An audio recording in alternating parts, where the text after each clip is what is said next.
Oke, Assalamualaikum warahmatullahi wabarakatuh. Selamat sore rekan-rekan se-UMB Universitas Muhammadiyah Kota Bengkulu. Kawan-kawan, hari ini saya berada di lokasi kampus 4 UMB yang ada di Kota Bengkulu. Jadi kawan-kawan, hari ini saya akan melakukan sebuah wawancara dengan salah satu pelaku UMKM yang ada di Kota Bengkulu. Mari ikuti saya, jangan kemana-mana.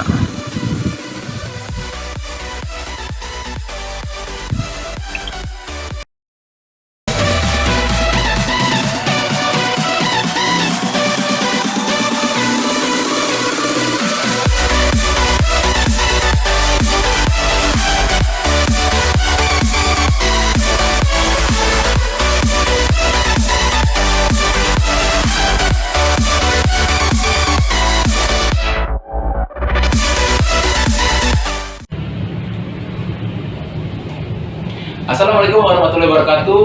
Selamat sore rekan-rekan se-Universitas Muhammadiyah Kota Bengkulu. Hari ini kita ada kegiatan berupa wawancara kepada salah seorang pelaku UMKM. Luar biasanya, tamu ini sudah banyak membantu, bahkan sudah mengurangi tingkat pengangguran di Kota Bengkulu. Sebelum kita berdiskusi panjang lebar, kita kenalan dulu ya. Oke, boleh perkenalan Bapak? Oh sudah. Iya, perkenalan nih. Iya. Oke, nama saya Muhammad Febrian Alamin. Iya. Saya basically seorang psikolog klinis dan saya sekarang sedang menjadi seorang psikolog. Ya. Nama usaha kita apa ini? Kebetulan saya membuka usaha di bidang biro psikologi ya. Nama usahanya itu Logia Consulting. Boleh kita diskusi dengan Bapak ya? Boleh. Sudah berapa lama usaha UMKM-nya dibuka Pak?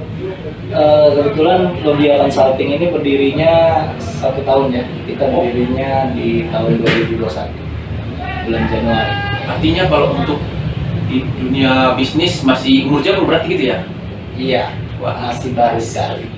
Kalau untuk latar belakang yang membuat Bapak terinspirasi membuka usaha Logia Consulting apa? Boleh cerita? Kalau inspirasi memang basically saya seorang psikolog ya. Kemudian saya lulus dari universitas, saya seorang psikolog klinis. Saya pulang ke daerah asal saya di Bengkulu ini, dan saya melihat banyak faktor ya. Kemarin mulai dari corona gitu kan, terus adanya yang saya lihat kebutuhan akan pelayanan psikologis khususnya di Kota Bengkulu ya, dengan kurangnya edukasi, kemudian masih awam lah terkait pelayanan psikologis atau mental health lah kalau kita katakan secara umum ya. Jadi oleh karena itu maka saya dengan teman-teman sebenarnya ya membuka sebuah biro psikologi, yaitu Logia Consulting, yang khusus memang melayani jasa layanan psikologis, dan juga ada pengembangan sumber daya manusia. Oh, oke, seru nih. Seru ya? Kalau untuk dari segi konsumsi atau yang hadir menikmati layanan dari Logia Consulting, itu latar belakang dari mana saja Pak? Kalau sejauh ini banyak ya, karena kita bukan cuma layanan psikologis tapi juga ada layanan sumber daya manusia. Jadi beberapa ada konsumennya dari instansi gitu ya, dimana misalnya meminta layanan asesmen psikologis, kemudian ada juga layanan mandiri ya, anak muda, kemudian ada ibu-ibu, bahkan sampai anak-anak itu menjadi konsumen kita gitu. Ketika mereka membutuhkan jasa psikologis, misalnya seorang anak gitu ya, atau orang tuanya mau mengetahui IQ anaknya gitu, atau melihat ada yang salah nggak di perilaku anaknya, jadi kita asesmen gitu. Jadi kalau dilihat ya beraneka ragam ya, sejauh ini merata lah konsumen. Saya juga pernah dengar katanya di sini tempat layanan bagi mereka misalnya anak muda yang mau menjadi kata dinas abdi negara, katanya ada layanan sini juga ya? Ya, itu pengembangan sebenarnya ya, karena kan kita selain jasa biro psikologi, kita juga ada pengembangan sumber daya manusia.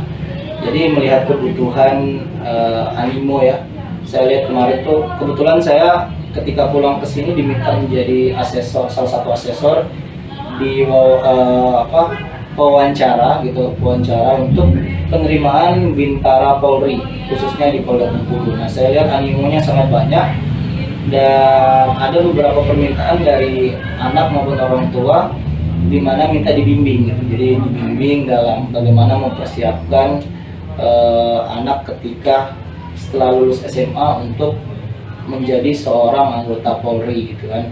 Jadi butuh persiapan yang matang dan butuh bimbingan. Jadi kita buka juga semacam bimbingan lah, bimbingan belajar untuk anak-anak yang ingin masuk ikatan dinas maupun contohnya misalnya seperti polisi, kemudian TNI dan lain-lain.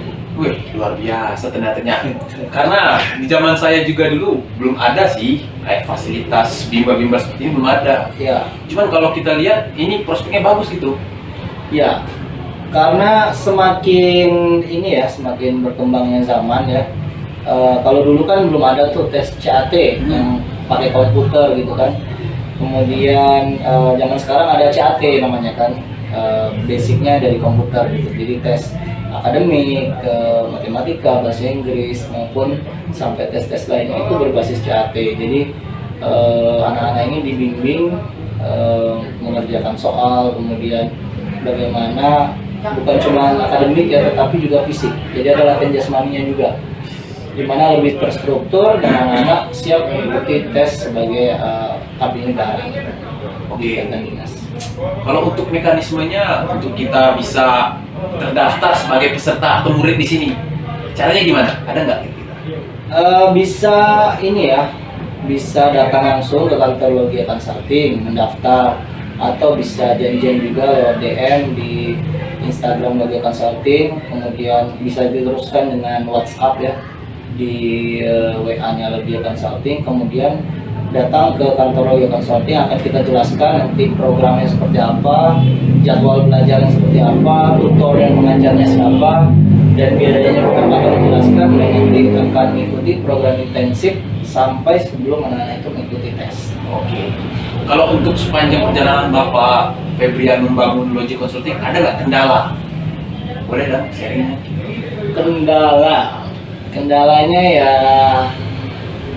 Kendalanya karena sekarang alhamdulillah sekarang sudah mulai normal ya, dalam artian sebelumnya ada pandemi ya, kita kesulitan dalam kalau kemarin kan dibatasi ya untuk tatap muka ya, jadi kita promo itu terbatas hanya lewat sosial media.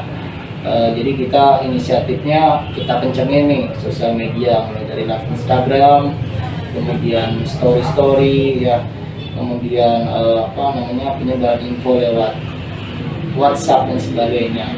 Nah itu sih sebenarnya salah satu kendalanya karena kemarin masih kaitannya dengan pandemi, tapi alhamdulillah semakin kesini semakin terbuka ya, jadi kesulitannya lebih sedikit. Oke, mantap. Kalau untuk dari jumlah karyawannya sudah berapa banyak Pak karyawan kita? Kebetulan kalau di Logia Consulting kita karyawannya ada 3 yang tetap, yang benar tetap. Tetapi kita menjalankan program magang. Jadi kita dibantu anak-anak magang nih. Jadi anak-anak kuliah yang potensial kita wawancara untuk mau belajar dan mendapatkan ilmu, kita saring di sini. Jadi ada sekitar 10 anak magang yang membantu di sini dengan program selama 4 bulan. Jadi kita kasih dengan tugas misalnya membuat grafis, terus kita kasih pelatihan public speaking dan sebagainya gitu. Jadi benar-benar usaha ini membantu pergerakan ekonomi gitu ya? Iya, alhamdulillah ya, karena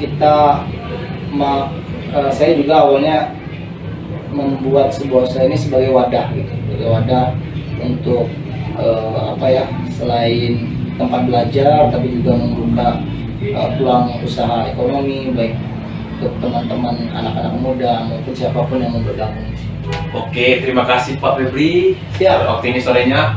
Cuman saya boleh minta sedikit saran untuk anak-anak muda agar mereka lebih berpikir menjadi anak muda yang kreatif seperti Pak Febrian. Boleh dong sarannya ke kawan-kawan yang nonton hari ini? Iya, buat sarannya Iya. buat anak-anak muda ya. Untuk anak-anak muda ya, karena kalian masih going to be jadinya kan, masih berproses. Jadi kerjakanlah sebaik-baiknya sebuah tugas, kesempatan, jangan sia-siakan. Nanti ketika suatu peluang itu muncul, kalian sudah siap untuk menjalani hal itu dan akan ada hal besar yang akan kalian lakukan. Oke, Jangan sia-siakan peluang.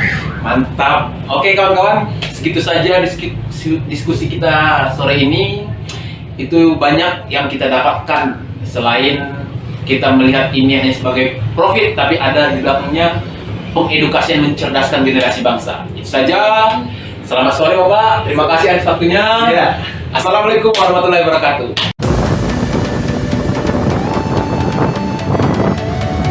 Sekian itu saja perbincangan kita hari ini kepada salah satu pelaku UMKM yang ada di Kota Bengkulu. Yang ingin saya sampaikan adalah tidak ada yang bisa kita lakukan untuk mencapai sebuah spektakuler pencapaian tanpa kita mengubah karakter kita. Modal bukan segala-galanya, tapi keyakinan dan kemauan itu kunci utama. Sekian itu saja, saya Nofrianto Pakpahan selaku sebagai mahasiswa Universitas Muhammadiyah Kota Bengkulu. Saya akhiri, assalamualaikum warahmatullahi wabarakatuh.